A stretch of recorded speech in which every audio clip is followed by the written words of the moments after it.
Bom dia a todos. Hoje, quinta-feira, mais um dia que a gente se dedica aqui a passar um pouco da experiência da gente para vocês, nesse nosso espaço que nós estamos dedicando a nossas aulas matinais, né? Então, hoje a nossa aula, ela especificamente é destinada aos professores Fundamental 1, né? E vamos tratar, dentro da língua portuguesa, da ideia da compreensão textual, tá certo? Então, vamos lá. Essa aula, ou essa formação de professor, na verdade não é uma aula, é uma formação de professor, eu vou me deter à questão da exploração do gênero textual, uma proposta que pode ser utilizada no uso da sala de aula, né?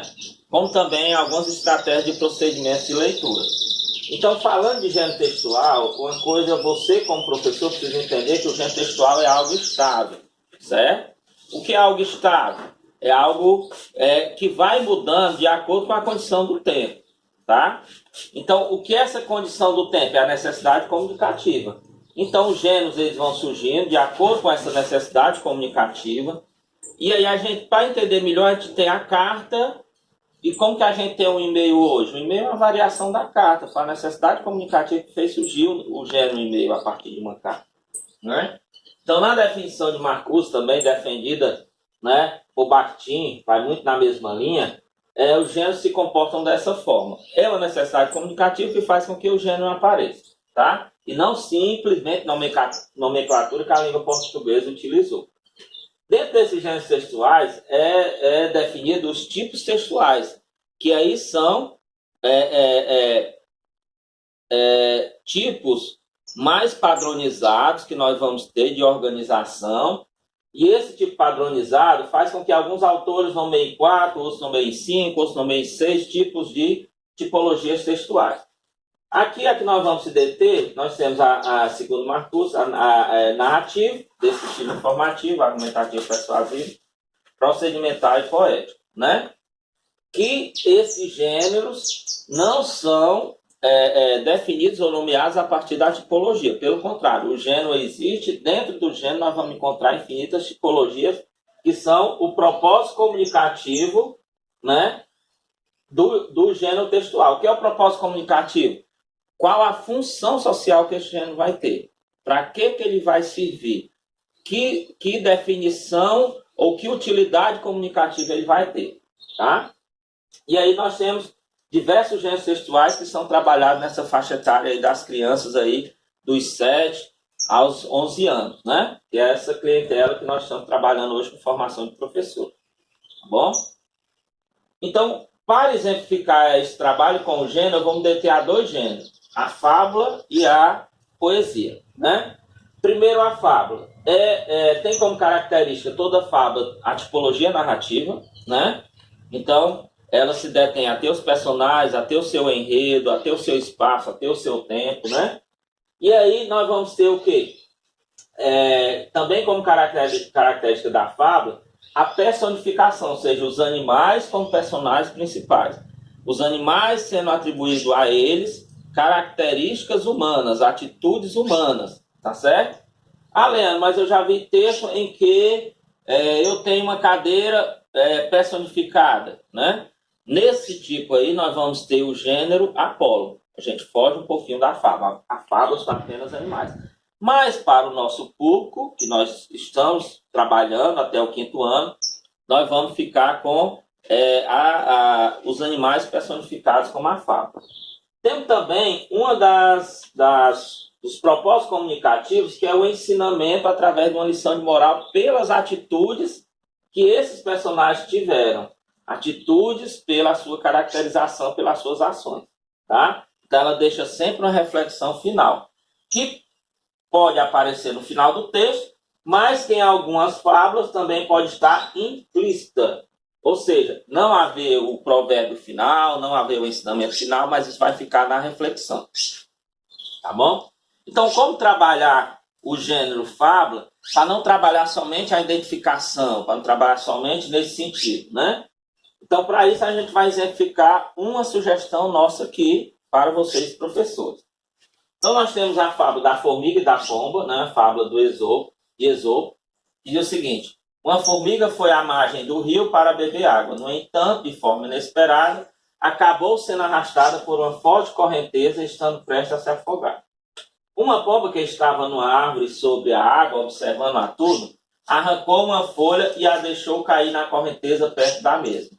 Então, subindo na folha, a formiga pôde flutuar em segurança até a margem mais próxima. Logo que alcançou a terra, a formiga viu um caçador de pássaros que se escondia atrás de uma árvore com uma rede nas mãos. A formiga, percebendo sua má intenção, imediatamente deu-lhe uma forte ferroada no pé. Tomado pelo susto e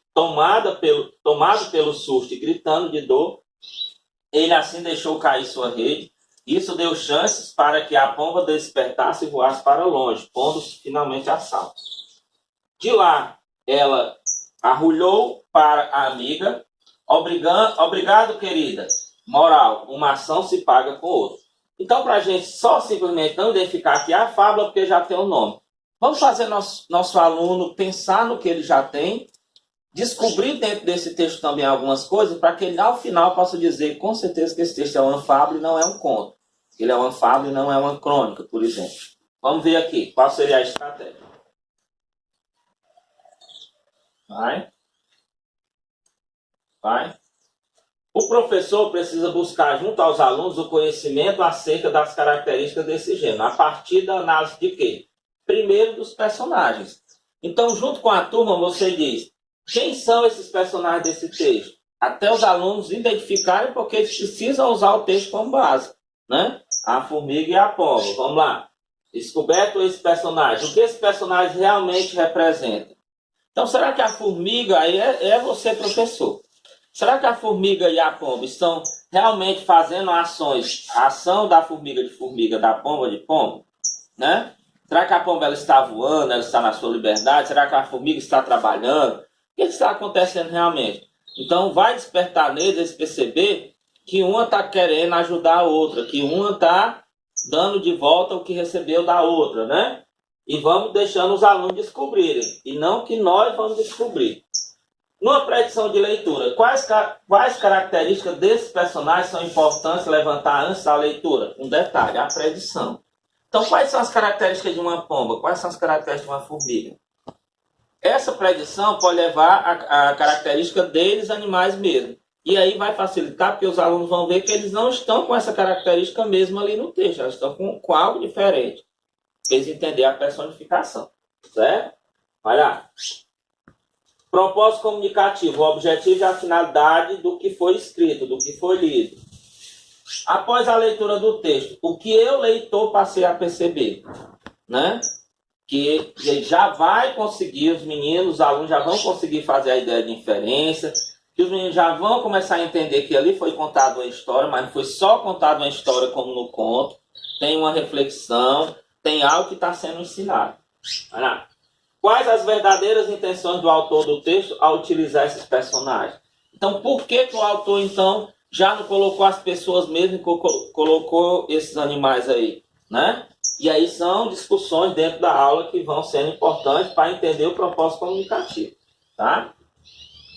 O que o texto deixa nas entrelinhas para o leitor compreender? Aí como que o aluno vai fazer a inferência para que ele chegue na lição de moral?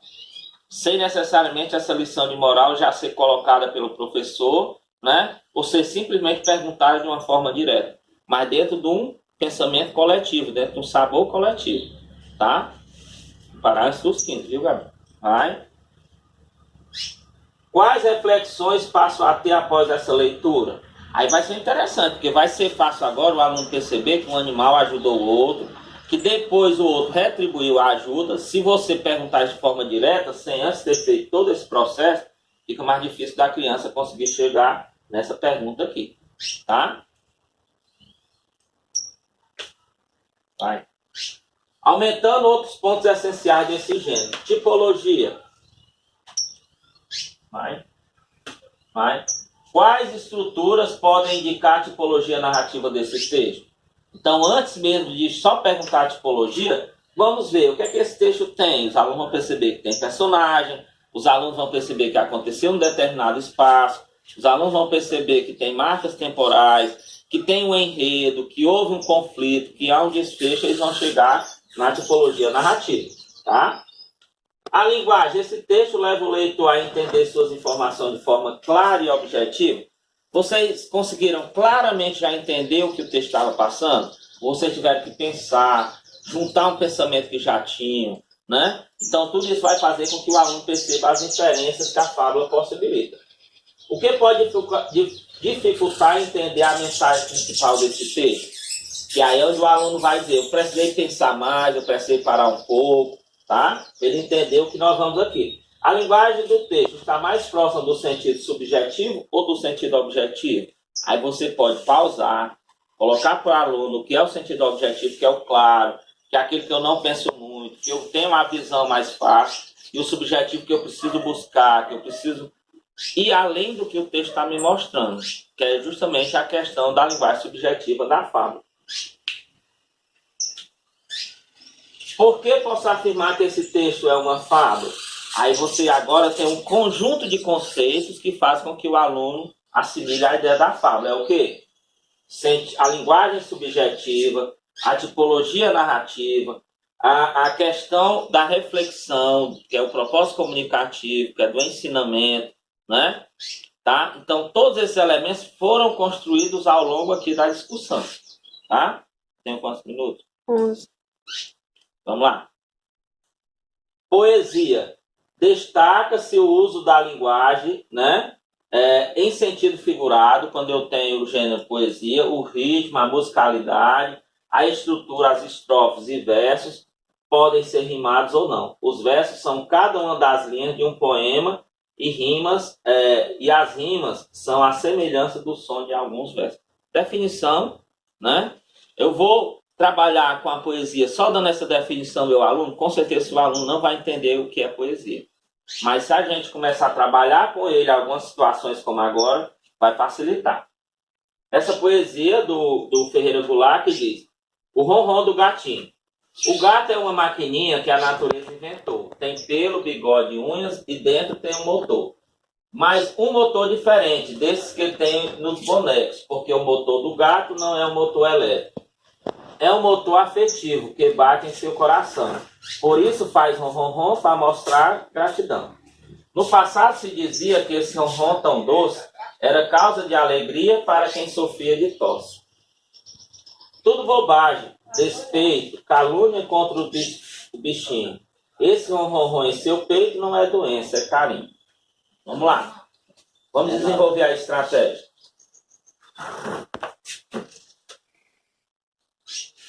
Vai. Então, vamos buscar analisar com o aluno de novo. Pode ir. Vai. Esse texto apresenta uma organização estrutural diferente da maioria dos outros textos. Estamos falando de quê? De estrutura, né? E aí, por que ele apresenta? Aí nós vamos ter a participação dos alunos, que eles vão começar a perceber versos, estrofes, né? O texto se estrutura em grupos de linhas e depois se divide em outros grupos de linhas. Como que a gente pode nomear isso, né? E aí vamos construir com que o aluno já tenha diversos estrofes, né? Vamos fazendo toda essa relação da estrutura, vai? Pode-se perceber semelhança entre sons no final de cada linha. Então, os sons, eles têm sons parecidos ao final de cada linha, né? Aí vão perceber o que é a ideia da rima, tá certo? Numa predição de leitura, quais características de um pequeno motor? Um pequeno motor faz barulho muito grande, faz barulho como, né? Então, seria um elemento de predição. Vai? Pode ir. Propósito comunicativo. Durante a leitura, o leitor vai se envolvendo emocionalmente no texto. Como é que você foi se sentindo ao longo do texto? Percebendo a questão emotiva da poesia, né?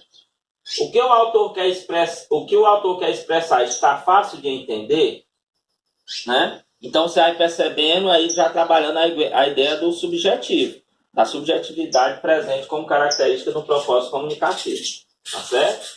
O que o autor realmente valoriza do gatinho? Que é a ideia do motor, do som que ele faz ao estar dormindo, né? E de que forma ele fez isso? Bem emocional para o leitor, que vai para a ideia do propósito comunicativo, que é a narrativa bem emocional dessa poesia, tá? Vamos lá.